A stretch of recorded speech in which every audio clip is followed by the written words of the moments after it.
আপনজন, ঢাকা মহানগর উত্তর বিএনপির সংগ্রামী যুগ্ম আহ্বায়ক, বরিশালের কৃতি সন্তান জনাব মোহাম্মদ শাহানু, উপস্থিত সম্মানিত সদস্য জনাব তসলিমা রিতা, আমাদের মহানগরীর সম্মানিত সদস্য, তার ছেলেটা অসুস্থ, তারপরেও আপনাদের অনুষ্ঠানে এসেছে, তার ছেলের জন্য আমরা সবাই দোয়া করি।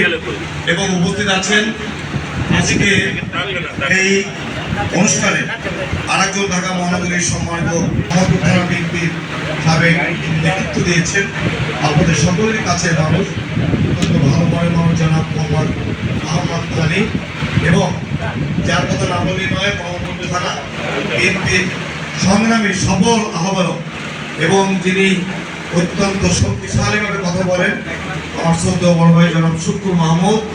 উপস্থিত আছেন প্রথম যুগ্ম আহ্বায়ক জনাব এনায়েতুল হাফিজ এবং আমাদের শেরপুর থানার প্রথম যুগ্ম আহ্বায়ক তোফায়েল আহমেদ।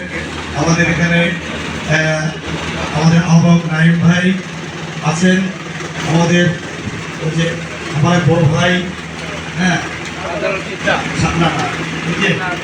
মোতাহার ভাই পরে শাহজাহান শিকদার আছে। আমি আসলে কয় নম্বর যে বাবুল আছে আমাদের বড় ভাই, আমি সবাই নামে গেলাম না, নাসির ভাই আছেন। আমি সবাইকে ধন্যবাদ জানিয়ে শুধু বলতে চাই যে দেখেন, এখানে আমাদের আদাবর থানার আমার অত্যন্ত শক্তিশালী নেতা